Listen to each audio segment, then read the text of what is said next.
Grožis išgelbės pasaulį. 3 žodžiai sutalpinantis visus mūsų troškimus. Jei būsime gražios, pasaulis bus mums po kojomis. Amžinas troškimas būti gražiomis ir tobulomis mus kamuoja nuo neatmenamų laikų.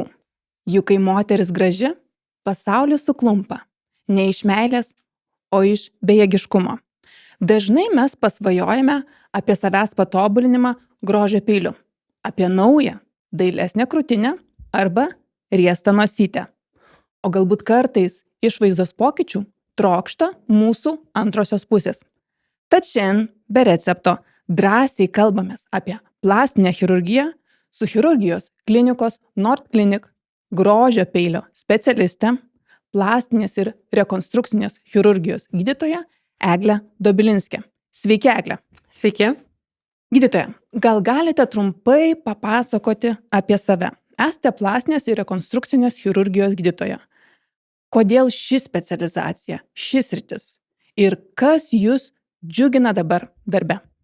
Tai mano atsakymas tikriausiai bus ganėtinai nuobodus. Manau, kad daugelis chirurgų pasakytų, jog norėjo būti chirurgu nuo pat mažens, tai ir aš esu visiškai neišimtis, kad būti chirurgė žinau nuo gal 13 ar 14 metų, tai buvo viskas labai paprasta, žinau, kur stoti, man buvo tikrai įstojau į mediciną ir paskui tai reikėjo išsirinkti, kurią sritį rinktis. Tai va taip ir išėjo, kad tapau plastinės rekonstrukcinės chirurgijos gydytoja. Tai šis sritis yra labai plati, tai nėra tik plastinė, tai yra taip pat ir rekonstrukcinė chirurgija, kur galima atkurti funkciją po įvairiausių traumų ir rekonstruoti įvairiausias kūno dalis, kai jos sugenda arba yra sužalojamos. Tai šiuo metu dirbu Nordklinik klinikoje jau keliarius metus. Galėčiau pasakyti, kad džiugina kiekviena diena, nes kiekviena diena yra labai įdomi ir pacientų įvairovė taip pat yra labai didelė. Kas yra jūsų tipiškas pacientas, turbūt tiksliau pacientė, kas dažniausiai į jūs kreipiasi? Tai tikrai dažniausiai kreipiasi moteris. Moteris kreipiasi po dažniausiai nėštumų ir dar didesnė tikriausiai dalis po svorio netekimo arba kartu ir svorio netekimo ir nėštumo. Jūsų asmeninė nuomonė, ar pacientės vis dažniau ir drąsiau kreipiasi dėl išvaizdos pokyčių? Manau, kad taip, nes anksčiau tai buvo tikrai tabu pasakyti, kad aš noriu konsultacijos arba buvau net konsultuotis pas plastikos chirurgą. Dabar labai dažnai pacientės atėjusi sako, kad gavau šeimos pritarimą, gavau vyro pritarimą, gavau sesės pritarimą. Tai manau, tai nėra tikrai tabu ir labai daug net ir mūsų visuomenės veikėjų sako, kad aš buvau, tai nėra nieko tokio ir manau, taip, tikrai daugiau žmonių kreipiasi į mus. Tai mes moteris tampam vis drąsesnės? Ir atviresnės, taip. Ar plastinės chirurgijos sritis tai yra klestinti sritis? Taip, tikrai manau, kad taip. Žmonės vis drąsiau kreipiasi ir vis daugiau. Taip pat dar ir medicininis turizmas vis plačiau populiarėja ne tik mūsų šalyse, bet ir kitose šalyse. Tai jūs kalbate apie medicininį turizmą, jūs turite omenyje savo pacientus, savo klientus, daugiau jūs turite klientų iš užsienio negu iš Lietuvos? Turim daug labai ir iš užsienio. Tai pagrinde yra Anglija, Airija, ir skandinavų dalis. Bet šiaip atvyksta žmonių iš viso pasaulio, net neseniai turėjau žmogų iš Australijos. Kaip įdomu, o kaip manote, kodėl pacientai iš tokių išsivysčiusių šalių renkasi Lietuvą?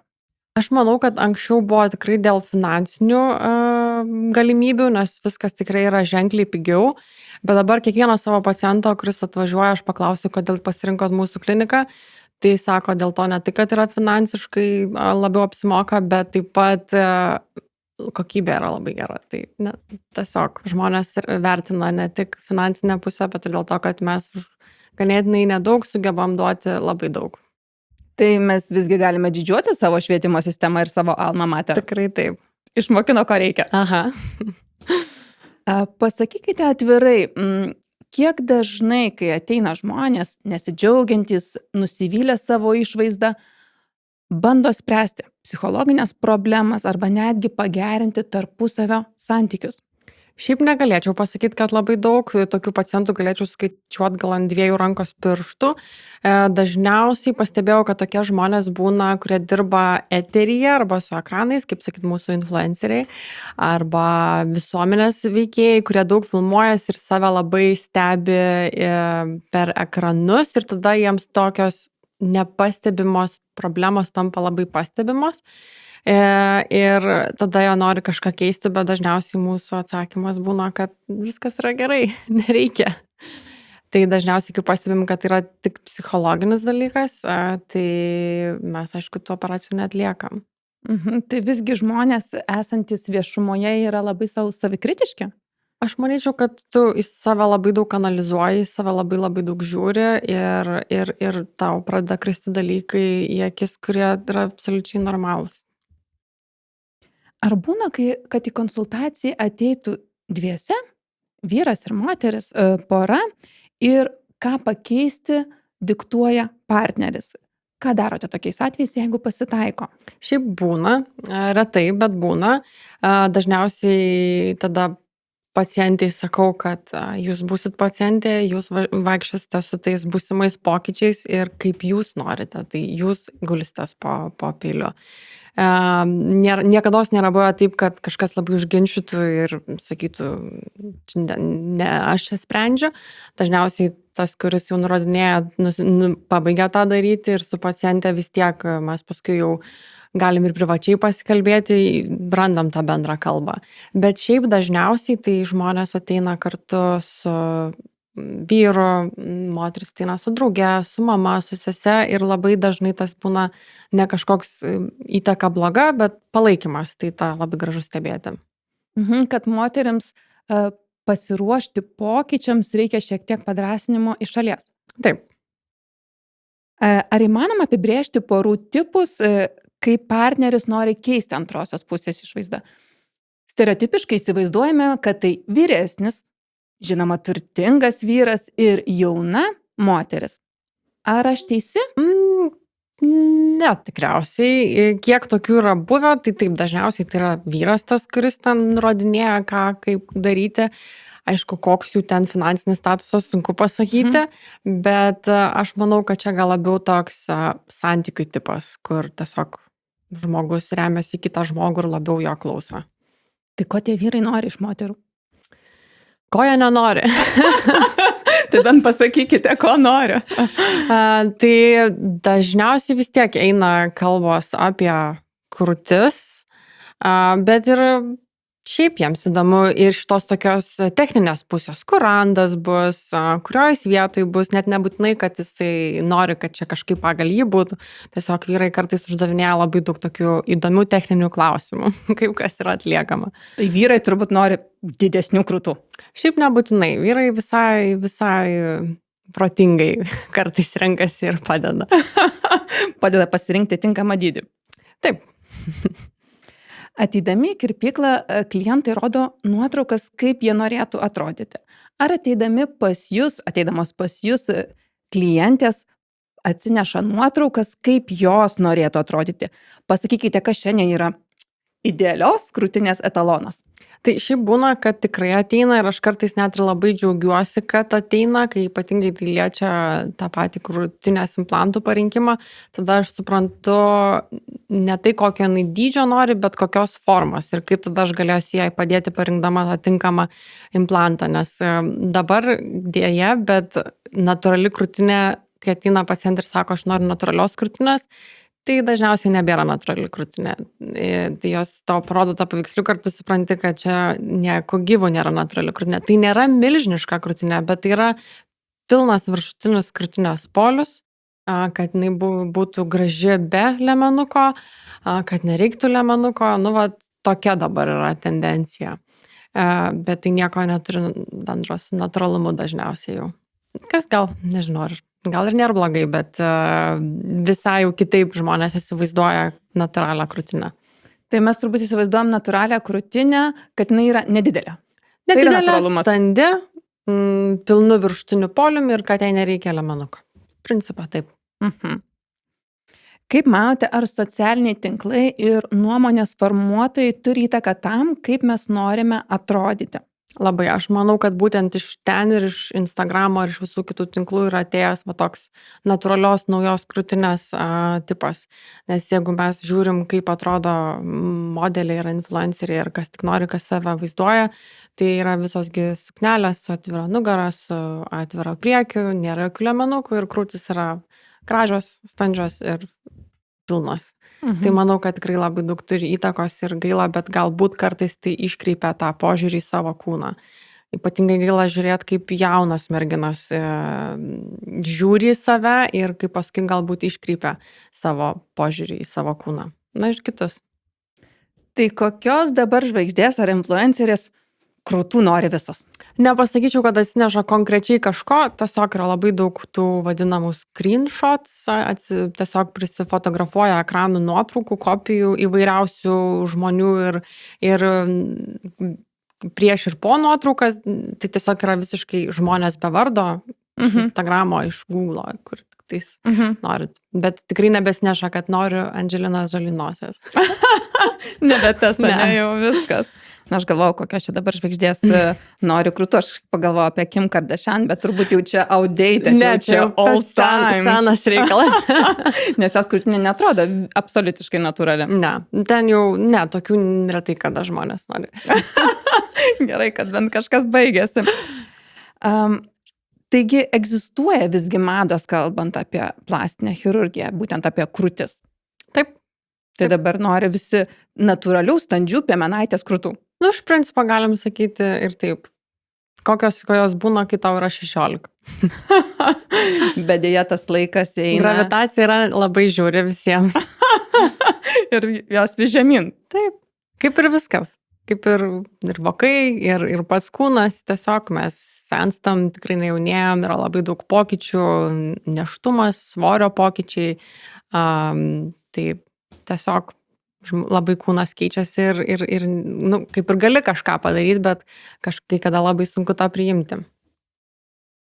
Dar vienos specifinės dažnai pamirštamos pacientės po onkologinės ligos. Kada joms yra reikalingas krūtinės atstatymas. Ką šioms moteriams reiškia ši operacija? Turbūt už tų istorijų, už tos ligos slypi daug skaudžių patirčių? Taip, tai dažniausiai atstatom, labai galima įvairiais būdais atstatyti krūtinę, labai priklauso nuo to, koks gydymas yra iš pradžių parenkamas, ar reikalingas spindulinis gydymas. Tai vis tiek dažniausiai yra šalinama dalis arba visa krūtinės dalis ir tada pagal tai, ką reikia atstatyti, renkama operacijos tipo. Taip pat dar, jeigu yra nustatoma geno mutacija, tai būna, kad net ir kaip profilaktinė mastektomija krūties pašalinamas ir tada vienmomentiškai atkūrimas implantais.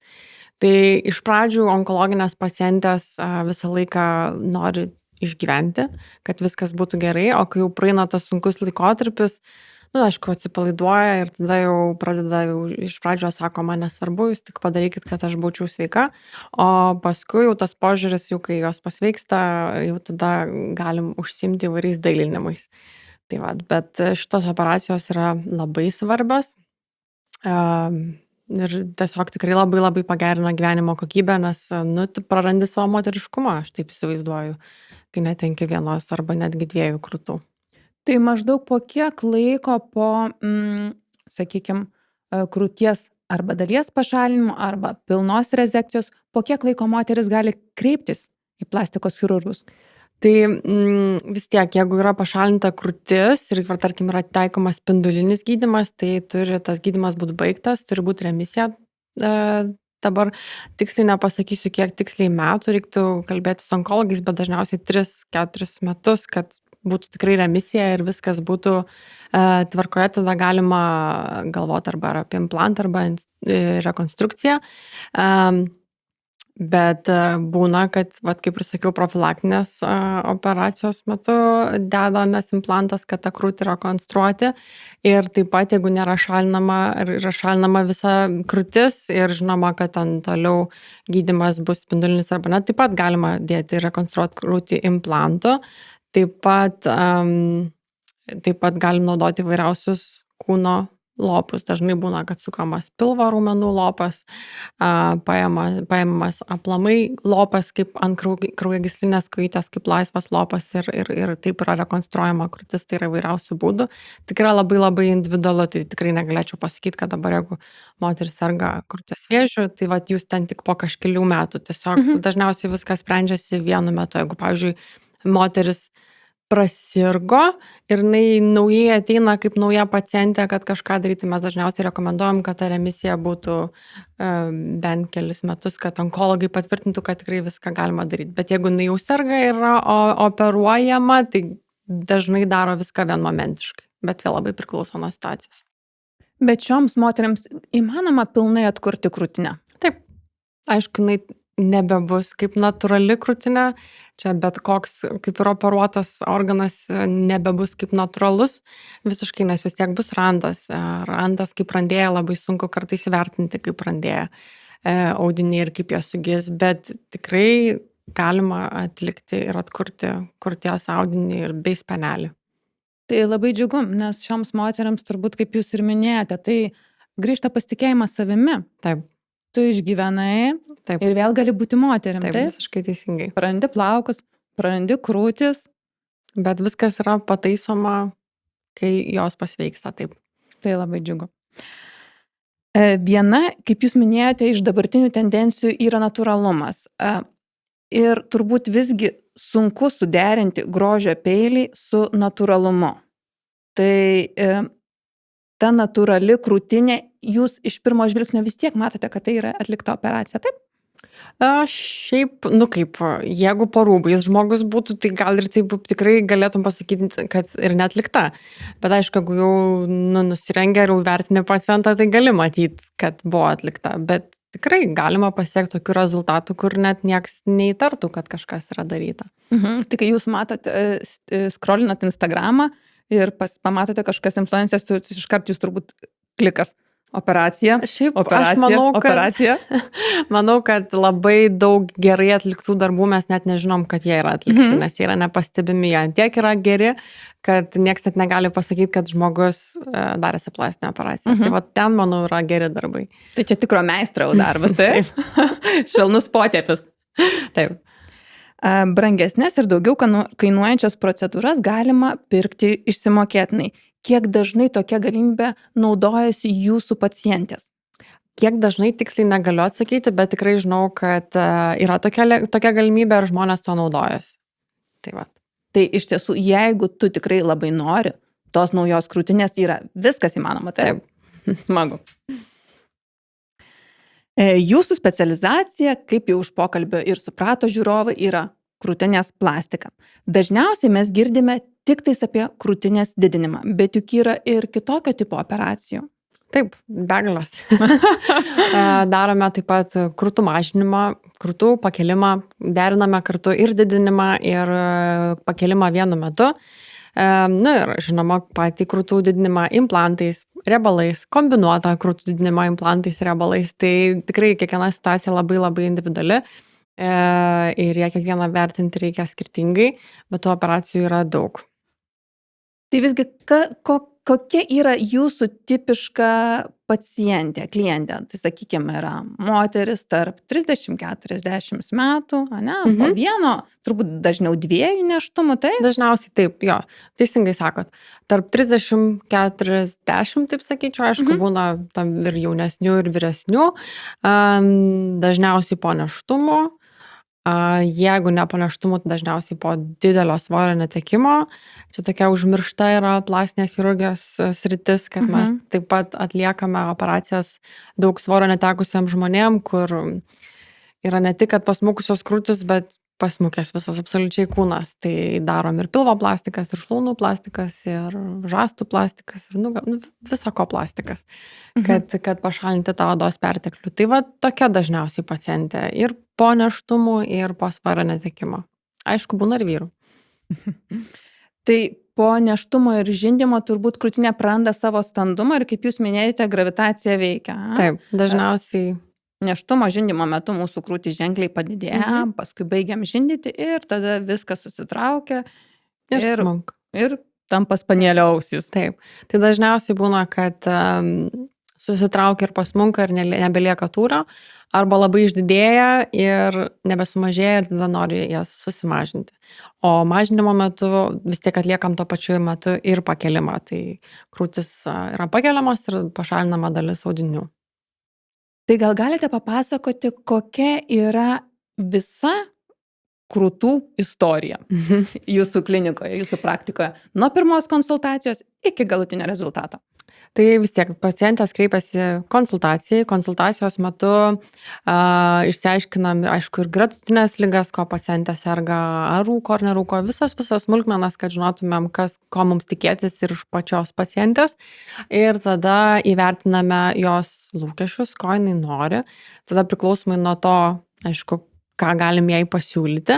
Po konsultacijos seka tai, kad jinai užsirezervuoja datą, pasidaro tyrimus, reikia pasidaryti tyrimus apie maždaug 10 dienų prieš operaciją. Gal galite pasakyti, kokius tyrimus?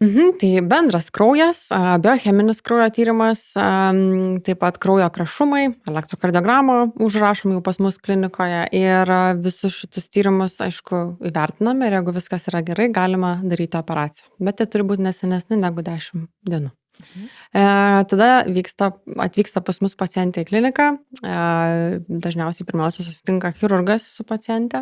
Reikia nusipiešti piešinį ant pacientės kūno, tai yra svarbiausia mūsų darbo dalis. Čia ką mes matome per televiziją arba filmuose, taip, su markeriu, taip.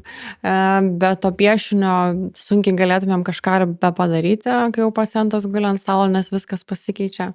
Po paišymo konsultacijos su mumis susitinka pacientė su gydytoju anesteziologu. Jai taip pat yra paaiškinama visa, dažniausiai tai vis tiek būna bendroji nejautra, kaip viskas vyksta. Na ir paskui išoperuojam pacientai, tai aišku viskas praeina va šitaip greitai, jinai atsibunda savo palatoj po operacijos. Dažniausiai po krūtų operacijos prašom likti vienai nakčiai, ne tai, kad prašom, jos lieka vienai nakčiai. Kitą dieną, jeigu viskas yra gerai, išrašomos yra namo. Ir tada maždaug po 5-7 dienų atvažiuoja apžiūrai. Pakeičiam žaizdas, pasižiūrim, kaip viskas gyja, jeigu viskas gerai, vėl po savaitės atvažiuoja. Ir taip pacientą sekam iki tol, arba jis paskui pats pas save persirišo kažkur ambulatorijoje arba pats, bet galim ir mes atlikinėti perrišimus, paskui prašom, kad atvažiuotų po 2 mėnesių, bet jau galutinis rezultatas yra po 6 mėnesių, kai dingsta visas tinimas. Tai čia tikriausiai reikalauja daugiausiai kantrybės iš pacienčių, nes visos nori čia ir dabar, kad ir kodėl tas tinimas taip ilgai laikosi, tai jis dažniausiai laikosi ilgai ir nuobodžiai ir būtent dėl to reikia laukti ganėtinai ilgai to galutinio rezultato. Tai va, toks tas ir kelias. Tai jeigu aš dabar nuspręsčiau pasididinti krūtis, būtų kaip tik tinkamas laikas žiema ir vasarą aš galėčiau prie jūros džiaugtis naujomis krūtimis. Iš principo taip, nes apie 2 mėnesius po operacijos, vėlgi priklauso ar tai didinimas, jeigu yra didinimas, aš dažniausiai rekomenduoju 3 mėnesius nešioti kompresinę liemenėlę, jeigu tai yra mažinimas arba pakelimas 2 mėnesius. Ta kompresinė liemenėlė nėra pats gražiausias apatinis, vis tiek jeigu tai vasara, tai matysis, kad ten kažkas yra, jeigu tu su šlikutėm nori kažką užsidėti. Tai tas žiema visai geras periodas, bet tikrai moterim nesutrukdo operuotis ir vasarą.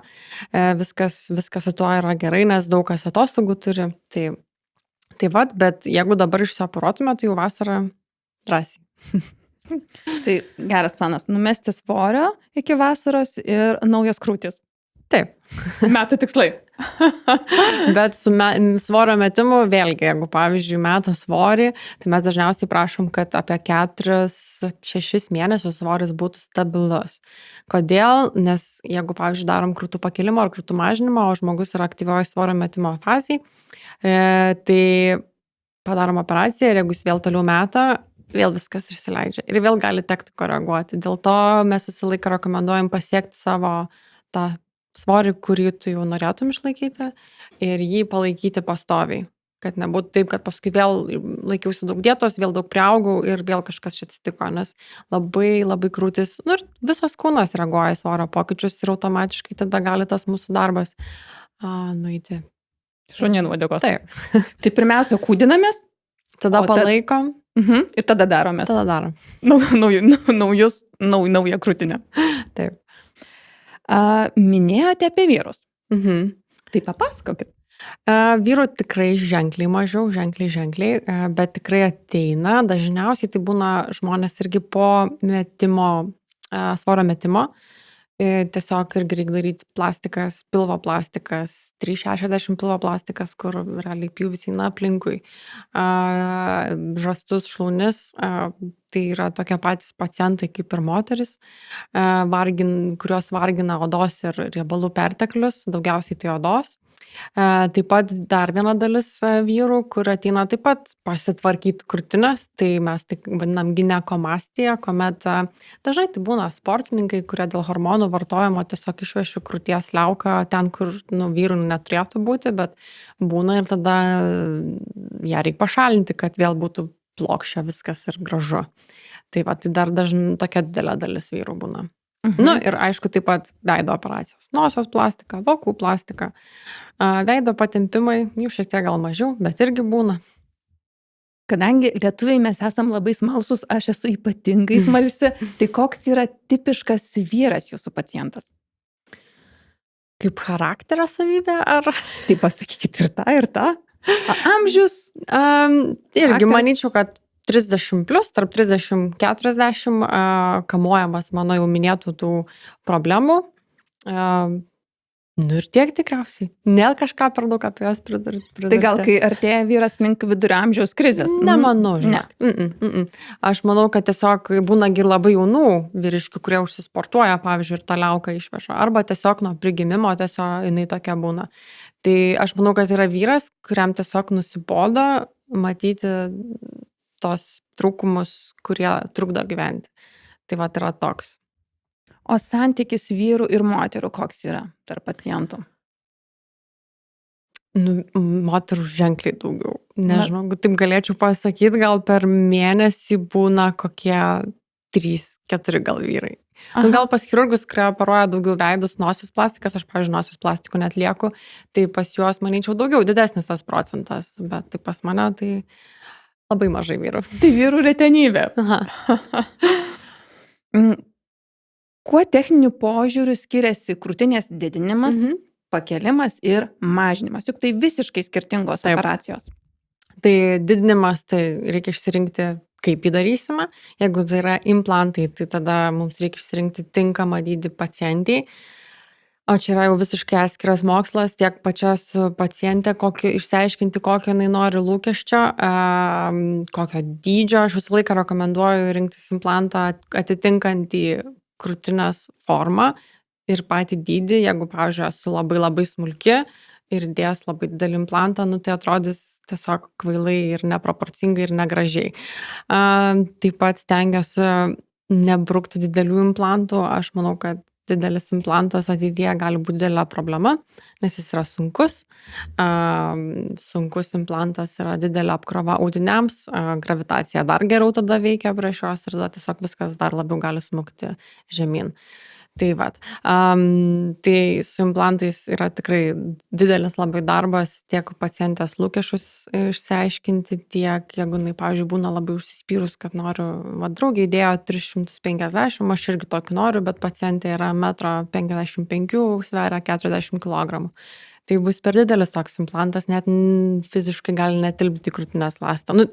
Gali tilpti, bet tai neatrodys gerai. Atsiprašau, 350, tai čia yra mililitrai. Taip. Tai implantai yra matuojami mililitrais? Dydis, taip. Ir forma yra? Yra forma, yra įvairiausių profilių jie, žemo profilio, tai paaiškinsiu, vidutinio, aukšto. Tai tarkim, jeigu turėtumėm 300 ml implantą aukšto profilio, jis būtų siauresnis ir aukštesnis. Jeigu turėtumėm vidutinio profilio, jis būtų platesnis ir nebe toks aukštas, žemas jis iš viso yra. Aukštesnis tai reiškia labiau į viršų? Taip, didesnė projekcija, galima taip sakyti. Vadinasi, jeigu noriu, kad matytųsi mano krūtinė, kai aš įžengiu pro duris, tai jau tikriausiai reikia galvoti apie aukštą arba labai aukštą profilio implantą. Jeigu sako, kad tikrai noriu natūralesnių ir išsiaiškini, kad tikrai tai yra natūralus jos rezultatas jos galvoje, tada reikėtų galvoti arba apie anatominį implantą arba tą vidutinio profilio. Nes dar taip paskiriasi ir forma jų. Yra anatominis implantas, tas vadinamas lašelio formos ir apvalus. Tai tie burbuliukai. apvalūs yra apvalūs, burbuliukai. Taip. Lašelio formos yra anatominiai, kurie tiesiog viršutinis polius yra mažiau pilnas, o apatinis labiau pilnas. Tai kaip natūralios krūtinės. krūties. Tai tų implantų yra labai labai daug. Renkuosi dažniausiai pagal tai, kas yra tinkama pacientai. Tai nebūtinai bus vieno kažkokio gamintojo, gali būti, jeigu kelios pacientės per savaitę, tai gali būti skirtingi gamintojai. Tiesiog jų yra labai daug ir labai džiugu, kad turime jų daug ir galima parinkti labai individualiai. Kita operacija yra krūtų pakelimas.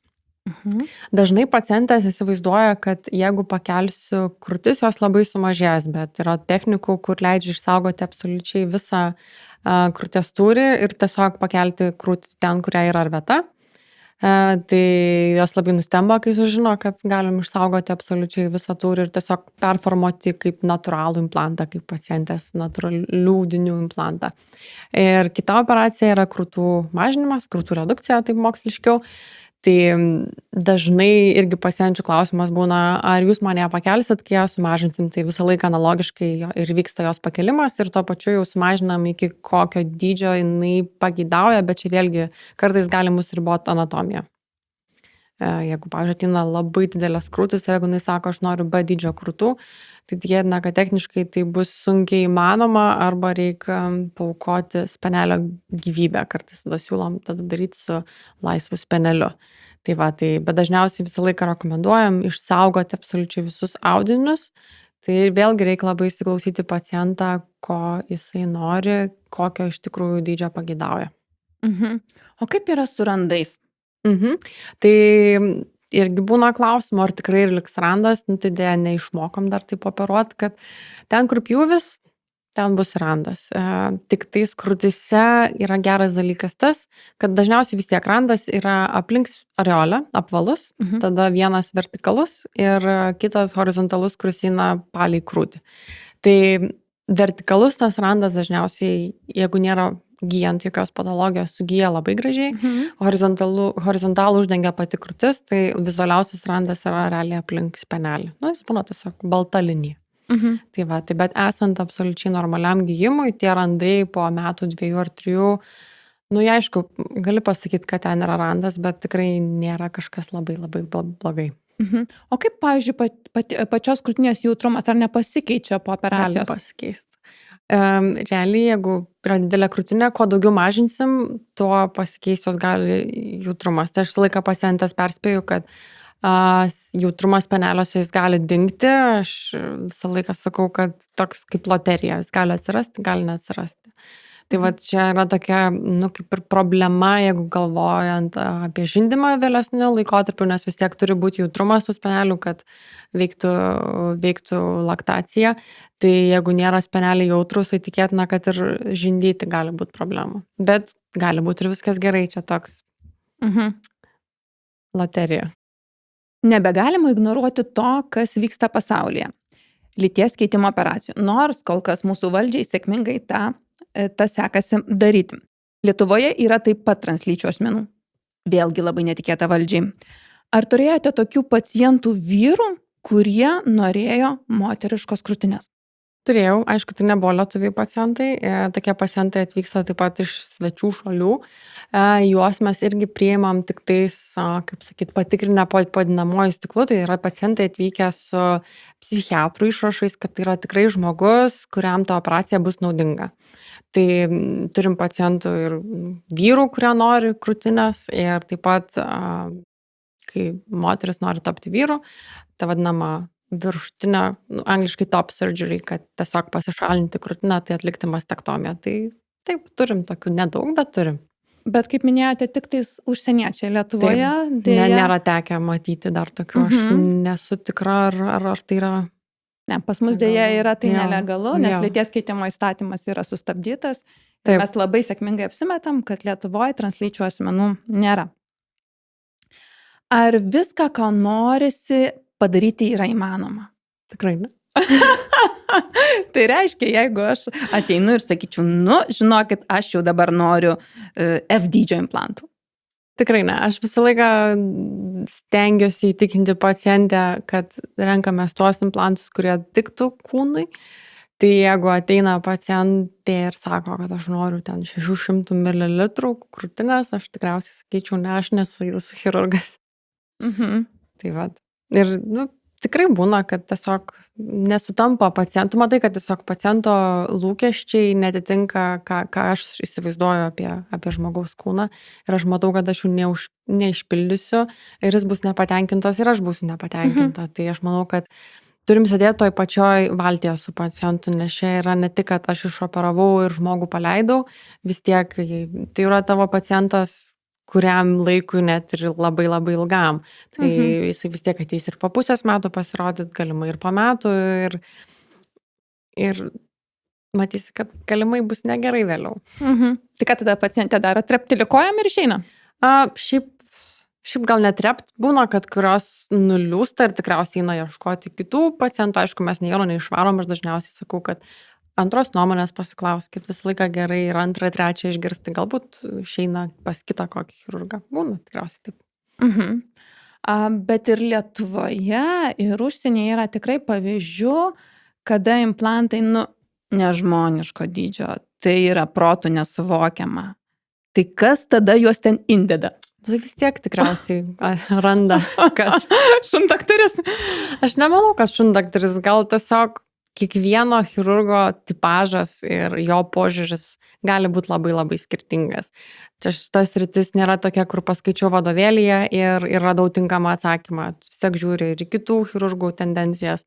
Ir mes kiekvienas, manyčiau, kad operuojam labai labai skirtingai ir tą grožį vėl įsivaizduojam labai kitoniškai. Tai tiesiog reikia rasti savo chirurgą. Bet iš tiesų kartais užsienyje yra labai kraupių pavyzdžių, kada krūtinė, aš tai nežinau mililitrais, bet juk yra ir tokių krūtų, kai yra padaromas. Taip, aš atsimenu, prieš porą metų buvome konferencijoje Amerikoje, tai ten buvo labai įdomu pasiklausyti plastikos chirurgų suvažiavusių iš visos, net tik Amerikos, bet pagrindinė ten amerikietės chirurgės diskutavo apie implantus ir implantų dydžius. Tai viena niujorkietė sako, aš ne iš Teksaso, tai daugiau ten 5 ar 400 ml nededu, o ten teksasiečiai vėl savaip. Tiesiog yra labai labai skirtingi, net va tokioj vienodai šaly pagal valstijas gali labai skirtis. Ir kas mums atrodo visiškai nesuvokiama, kitur gali būti labai įprasta. Bet juk dideli implantai, tai vėlgi yra svoris. Taip. Juk moteris pasilenkus gali ir nugriūti. Čia jau gal kaip jau gal kai apie tokius, bet jau gal šiais laikais. Aš apie tokius. Gal jau šiais laikais nieks tokių nebededa.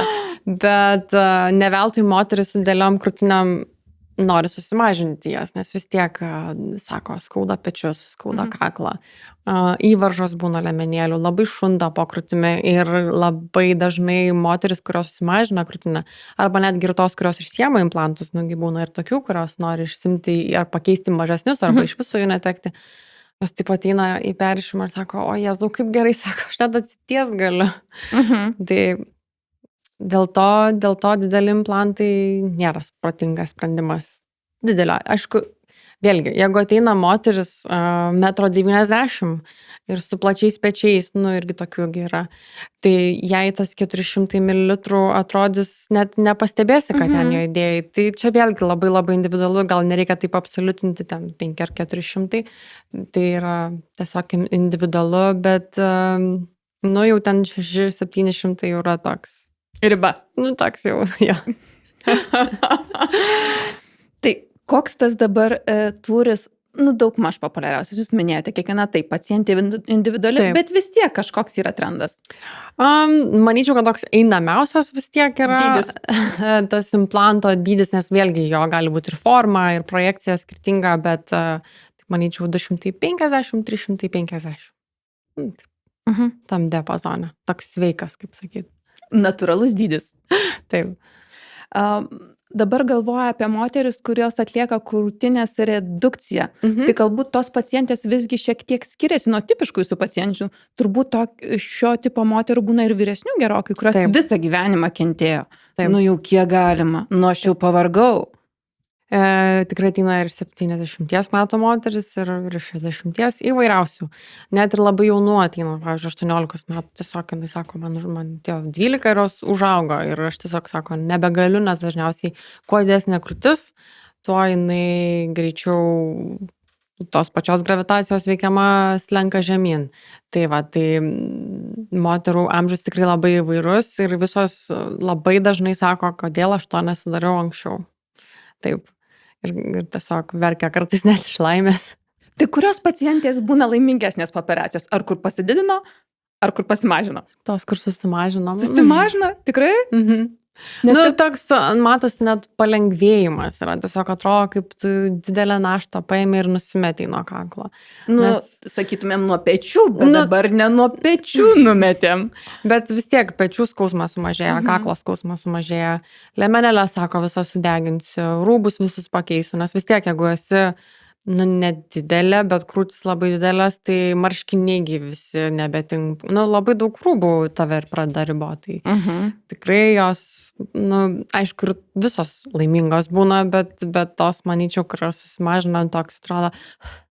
Nes tu pagaliau gali nešioti S dydžio drabužius, M dydžio drabužius, o ne tuos maišus. Ir dar pagalvojus apie problemą rasti gražius apatinius didelio dydžio. Taip, nes tie visi būna dideliam petnešėliam, neaišku, kur ieškoti reikia, nes paprastose parduotuvėse nėra. Ir jos būna labai specifinės formos, tos liemenėlės. Maišiukai. Galima kartais kaip šalmą dėvėti, kartais kaip liemenėlę. Nustebinot. Iš tiesų, aš vėl galvojau, kad moteris, kurios pasididina krūtinę, labiau džiaugiasi. Bet gal čia toks yra stereotipas. Visi įsivaizduoja ir tą plastikos chirurgą su implantais rankomis. Bet tai čia yra labai labai siauras dalykas. Nes operuojam tai kaip ir visą kūną. Aš taip tiek specializuojas labiau viskas, kas nuo kaklo žemyn, viso kūno operacijos. Krūties operacijos, man aišku, labiau prie širdies. Tai tiesiog darom labai daug ir tų pacientų labai įvairių yra. Tai tiesiog nereikia labai galvoti apie tos implantus. Bet visi galvoja tik tais apie krūtis. Mes tą labai norim pakeisti. Bet šiandien kalbamės visgi apie krūtis. Taip. Pakalbėkime apie klaidas ir komplikacijas. Kokios gali būti klaidos ir kokios gali būti komplikacijos? Aš manau, kad pagrindinė klaida tikriausiai yra ta, kad jeigu nėra susikalbėjimas su paciente, tu neišsigrynini, ko jinai iš tavęs nori, arba jinai nelabai supranta, ką tu jai gali pasiūlyti. Tai tokiu atveju ta klaida bus tokia nepasitenkinimo. Aišku, gali būti netinkamo implanto forma, dydis parenkama, čia natūralu, kad taip gali atsitikti. Komplikacijos, aš taip sakau, jeigu nėra intervencijos į kūną, nebus komplikacijos. Jeigu tu prasivėrei auskarą, jis gali užpūliuoti, gali užkraujuoti, gali visokių dalykų nutikti. Tai kuo didesnė apimtis, taip sakant, to ir ta komplikacija gali būti didesnė. Tai jų pasitaiko, kiekvienas chirurgas turi komplikacijų, mes visą laiką sakom, tik tas chirurgas, kuris neturi komplikacijų, tas dažniausiai neoperuoja. Tai yra procentas tų komplikacijų ir jos nenori nutinka. Tu būna operuoji 2 mėnesius, galvoji kažkaip per ramu gyventi. Kažkas turi atsitikti, dažniausiai ir atsitinka tiesiog statistika. Bet ar tos komplikacijos yra ištaisomos? Taip, dažniausiai jos yra ištaisomos. Tokios, sakau, pradinės komplikacijos būna infekcija, pavyzdžiui, dažniausiai nutinka apie kokius 3% atvejų. Tai laiku pastebėjus, skiriam antibiotikus ir labai labai dažnai to užtenka. Jeigu yra atsivėrusi žaizda, paimam pasėlį, paskui atitinkamai pagal taip parenkam antibiotiką ir dažniausiai viskas tuo ir pasibaigia. Kartais būna, kad, aišku, infekcija yra didesnė ir žaizda pasidaro didesnė, tai kartais užtrunka perrišimai, kartais gali sugyti randų, negražiu, kaip tikėtasi. Tai taip sakyt, kai ateini darytis estetinę operaciją, labai tikiesi, kad viskas bus gražu, lygu, bet vėlgi visą laiką komunikuojam su pacientais, tą perspėjam. Ir laikui bėgant tuos negražus randus galima persiūti ir jie vėl bus gražus. Tai viskas yra ištaisoma, tiesiog kartais būna labai sunku pacientėm morališkai priimti, kad kažkas blogo atsitiko. Bet iškomunikavus viskas baigėsi gerai, komplikacijas išgydom ir viskas dažniausiai baigėsi gerai. Dar kita komplikacija, kuri atsitikti gali ankstyvuoju periodu, yra kraujavimas. Pavyzdžiui, sumažinom krūtinę ir kitą dieną pamatom, kad viena krūtinė čiut didesnė negu kita, tikrinam echoskopu ir jeigu matom, kad ten yra tikrai prikraujavę, mums reikia tą hematomą vadinamą sukaupusį kraują išvalyti. Tai čia nutinka, dar tikriausiai galėčiau sakyti, kad rečiau.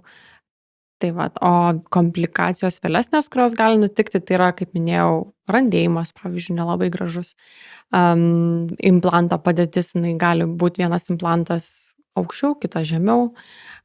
Kas liečia redukcijas, viena krūtis šiek tiek gali būti asimetriška, bet kaip ir mūsų kūnas visą laiką yra asimetriškas, tai kaip ir prieš operaciją, jeigu viena krūtis šiek tiek yra didesnė negu kita, tai taip pat ir po operacijos.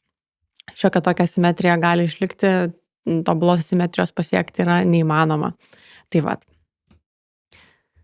Dabar dažnai važiuojama gražintis į Turkiją. Mes matom ir spaudoje dažnai pamini influenceriai, kad susitvarkė dantis, prieš tai aišku buvo ryklio dantis, dabar jau gražus dantis, susidėjo papus. Ar yra tekę jums taisyti kažkokias atlikti korekcijas po tokių pasigražinimų? Tai gal taisyti, aš to nenorėčiau vardinti kaip žodžio taisyti. Manau, kad visose šalyse yra puikių chirurgų, absoliučiai.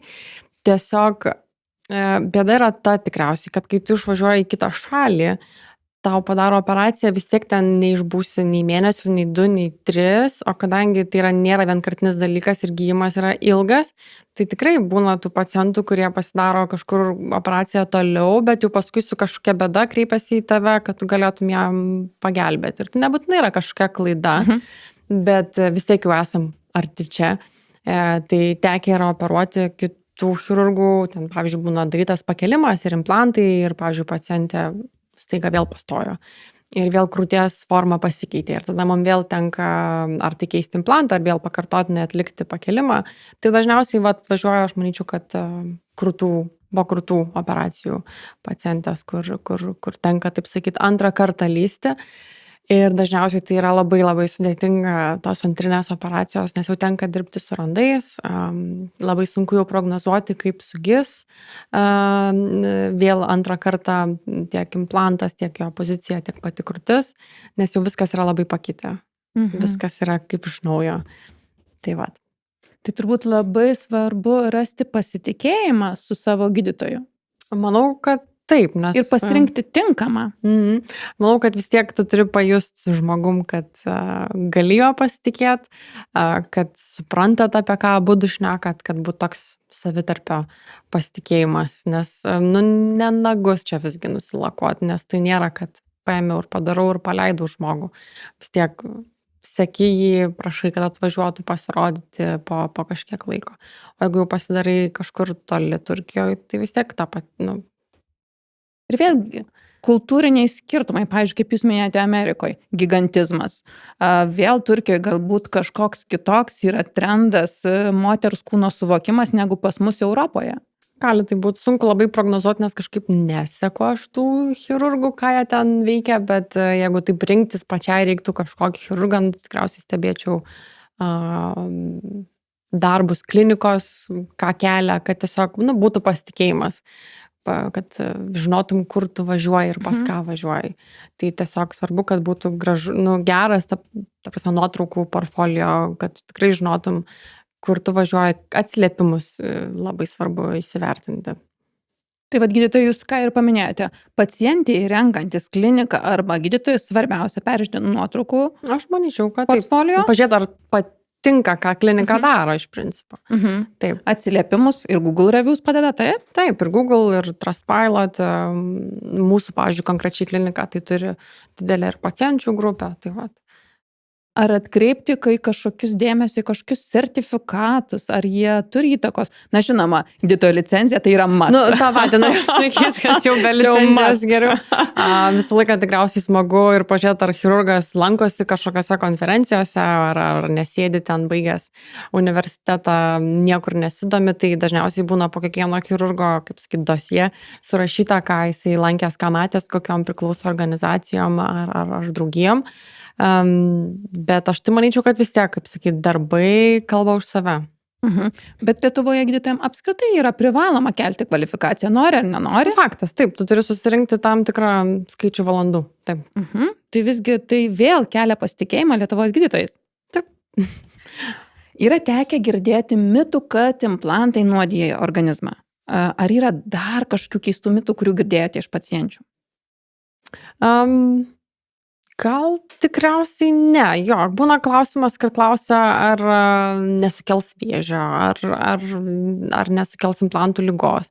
Bet implantai vis tiek yra medicininis prietaisas, naudojamas tiek Amerikoje, tiek Europoje. Tai vadinasi, pereina visos kompanijos, kurios išleidžia į rinką saugumo patikrinimus. Tai yra saugus prietaisas naudoti. Tačiau aš kaip sakau kiekvienai pacientai, tai kaip mašina reikia prižiūrėti. Jeigu įsidėjot implantus, vadinasi, gaunat implanto pasą. Kurioje vietoje jis buvo įdėtas, kada buvo įdėtas, čia kurioje vietoje turime ar po liauką, ar po raumenį, ar po fasciją, koks implantas. Tai turint implantą savo kūne, tą implanto pasą reikėtų turėti su savim visą laiką, nes galbūt po 15 metų jūs nueisit pas kitą chirurgą ir tam chirurgui bus labai naudinga žinoti, kas per implantas yra tavyje. Nes būna ateina moteris po 25 metų ir sako, aš nežinau nei kur, nei kaip, nei ką. Ir tada tu jau lendi ten iš viso, kaip į nežinomybę, nežinai, ką rasi viduj. Tai jeigu pacientė kasmet prisižiūri, darosi, aš dažniausiai rekomenduoju atlikti echoskopą kas metus. Aš manau, kad šiaip bet kuriai moteriai echoskopą reikėtų atlikti kas metus, ar turint implantus ar ne. Tada galim įvertinti, ar implantas yra nepažeistas, ar kaip jo kapsulė atrodo, ar jisai geroj padėty, ar jis nėra susiraukšlėjęs, tas riplingas vadinamas. Jeigu viskas yra gerai ir tu kas metus tikrinės ir patinka estetika pacientai, kaip viskas atrodo, tai vadinasi, implantą galim nešioti ir 9, ir 10, ir 11, ir 12 metų. Tai nėra taip, kad 10 metų praėjo ir viskas mes keičiam kitu. Jeigu viskas yra gerai, tai implantą galim nešioti ir ilgiau, bet reikia prižiūrėti. Na ir dar klausimas turbūt skirtas vyrams. O kaip yra pojūtis liečiant krūtis su implantais? Labai priklauso nuo implanto tipo. Tai neatsakysiu kažkaip iš šitą klausimą, kaip ten kas jaučiasi, nes labai priklauso, kokį implantą pasirinksim, jų yra skirtingų pripildymo, skirtingos tekstūros. Tada labai priklauso, kur mes jį įdėsim, ar po liauką, ar po raumeniu. Dar labai priklauso, kiek pati pacientė turi nuo savų audinių. Jeigu jinai turi jų nuo savų visai nemažai, tai tas implantas čioptis gali ypatingai mažai. Jeigu tai yra, pavyzdžiui, po krūtinė išsileidusi arba po svorio netekimo ir yra tik tais, kaip sakyti, oda ir mažai liaukinio audinio, tai tas implantas ne tik, kad čiuopiasi lengvai, bet ir matosi lengvai. Tai sunku atsakyti šitą klausimą. Reikia būti vyru. Kiek stipriai skauda krūtinę po operacijos ir kiek laiko trunka pats tas diskomfortas? Ir kas pacientėms būna sunkiausia pirmosiomis savaitėmis? Trunka, manyčiau, pagrindinis skausmas gal kokias porą dienų, toks jau intensyvus, bet tai pirmosiom dienom ir dažniausiai skiriam vaistus pagal valandas, nesvarbu ar skauda ar mažiau ar daugiau, kad tiesiog tą ūmų skausmą numalšint kuo įmanoma daugiau. Paskui jos dažniausiai skundžiasi, kad labai tinsta, labai niežti ir tiesiog toks bendras nepatogumas. Šiaip po pakelimo ir redukcijų, jeigu taip lygint su riebalų nusiurbimais ar ten pilvo plastikom, tai skausmas yra, sakyčiau, gal 3 iš 10, jeigu lygint, nežinau, su pilvo plastika ar riebalų nusiurbimu. Tai jis tikrai pakenčiamas ir labai aišku, pacientė nelygiai. Vienos tiesiog atrodo, kad pasaulio pabaiga, labai skauda, jeigu yra mažas skausmo toleravimo slenkstis, o kitos jau, žiūrėk, po operacijos praėjus valandą jau striksi. Tai labai individualu irgi. Bet manyčiau, taip objektyviai žiūrint, pirmos 2 dienos galbūt sudėtingiausios. Na, turbūt per tas dienas galvok apie galutinį rezultatą, dėl ko tu tai ryžaisi, apie tą nuostabų bikinį vasarą. Kokio režimo reikia laikytis pacientėm? Ką jos turi daryti po operacijos? Na, išvažiavau aš jau ten iš operacinės ir ką man dabar daryti? Aš taip visą laiką taikau tokią 2 mėnesių taisyklę. Praktiškai kalbam apie pakelimus ir mažinimus. Tai 2 mėnesius nešioti kompresinę liemenėlę, čia kaip tėvė mūsų, jinai padeda prilaikyti naujus audinius naujoje vietoje, taip pat padeda kovoti su tinimu. Tai ją dieną naktį, aišku, ją galima nusimti, išsiskalbti, viskas yra gerai, bet pagrindinė rekomendacija yra tokia. Paskui čia sudėtingiausia užduotis yra miegoti ant nugaros. Tie, kurie nemiega ant nugaros, dažniausiai nemėgsta šitos užduoties, nes yra labai sunku. Tai irgi taip pat 2 mėnesius, nes jeigu įsivaizduokite, miegat ant šono, tai visą laiką ir slenkasi į vieną ar į kitą šoną. Tai dėl to reikia miegoti ant nugaros ir taip pat siūlau riboti fizinį krūvį, taip pat apie 2 mėnesius. Tai vadinasi, 2 mėnesius galima vaikščioti kiek nori, bet nei nešiot kuprinių nepatartina, nei ten staigiai kilnoti rankų, ar ten valyti langų, ar kilnoti svorių, reikėtų save šiek tiek riboti. Po implantų, tai tas rekomendacijos netgi iki 3 mėnesių gali galioti. Tai 3 mėnesius tiesiog save patausoti. Nu taip. Ir paskui aš jau galiu grįžti prie įprasto ritmo, po truputį sportuoti. Taip. Kaip operuota krūtinė reaguoja į mūsų gyvenimo pokyčius, kurie gali būti nėštumas, vėl pakartotinis, žindymas, svorio pokytis į vieną į kitą pusę. Tai vat ir labai reaguoja, dėl to mes labai rekomenduojam daryti operacijas jau kai svorį numetėm, jisai stabilus, arba kai jau nebeplanuojam daugiau turėti vaikų. Na, aišku, nutinka visko gyvenime, tai atitinkamai dar sprendžiam, gal viskas ir bus gerai, bet jeigu reikia, tai gali tekti atlikti pakartotinės operacijas. Tai šiaip tikrai ypatingai nėštumas, nesgi viskas keičiasi. Tikrai turi labai labai daug įtakos krūtiniai, pilvui, viskam iš principo. Ar yra kažkokia amžiaus riba, nuo kada nebegalima daryti operacijų arba iki kada negalima daryti operacijų? Tai nuo kada nebegalima, tai viskas priklauso nuo žmogaus fizinės būklės, nes sutikim kartais 60-metis gali būti sveikesnis negu 40 metų žmogus, būna taip. Tai mes visą laiką žiūrim į visumą ir vertinam tiek gretutinės ligas, kuo prasirgęs, kokius vaistus vartoja, bendras kūno masės indeksas taip pat labai svarbus. Tai vat, negalėčiau pasakyti, kad 70 yra riba, kartais tikrai būna ir vyresnių žmonių.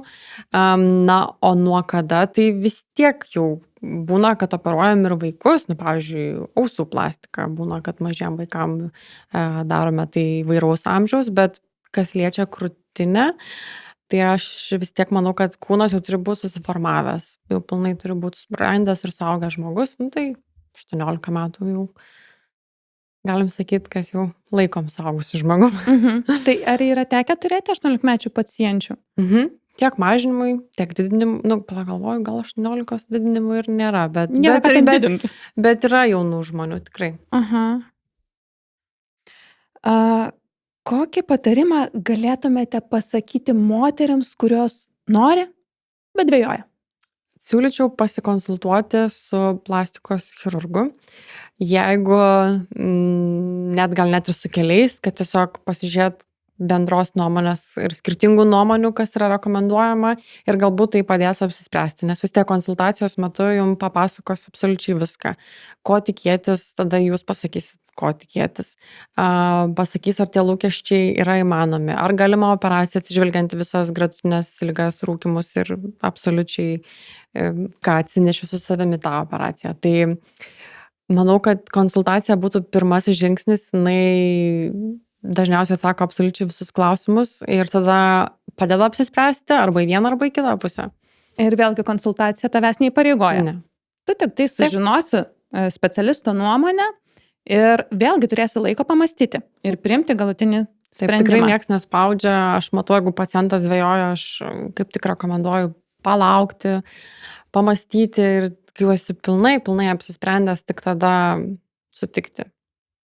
Bet visgi moteris džiaugiasi po krūtų operacijos, taip? Taip, aš manau, kad tikrai taip. Matom iš akių, kai ateina jau po operacijos. Ar būna pacienčių, kurios jūs apkabina ir sako, ačiū gydytoja, aš visą gyvenimą to norėjau. Būna. Tai be galo džiugus momentas. Tada labai momentai. smagu, tada tu supranti, ką tu čia darai šitoj srityje. Matai, kad žmogus tikrai yra laimingas, tai labai džiugina.